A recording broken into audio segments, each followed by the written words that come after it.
kii de day laaj nee na moom gis na moom loolu xamu ko woon bu ñu jullee ba pare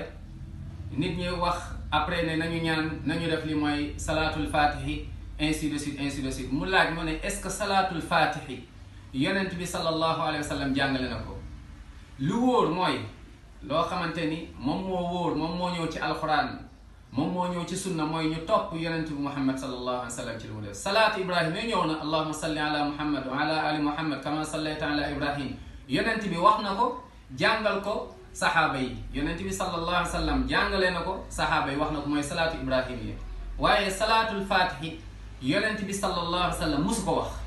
yonent sallam mosu ko jàngale saxaaba yi radiyallahu anhum mosuñu ko dégg ci yonent sallam te ñoom xamuñu ko woon. ñeenti ngir yi mooy imam Malik nga xam ne Sénégal ci ngir boobu lañ nekk jàngalewu ko, imam Abu Hanifa jàngalewu ko, imam Ash-Shafi'i jàngalewu ko, imam Ahmad jàngalewu ko rahmatullahi alayhim. donc salaatul fatihi bokkul ci lu yonent bi jàngale sallallahu alayhi wa alihi wa sallam. ku ko weddi nag na andi benn xadis wala boog na andi fenn fu ko yonent bi jàngale yonent sallam xamu ko woon saxaaba yi xamuñu ko woon. te nag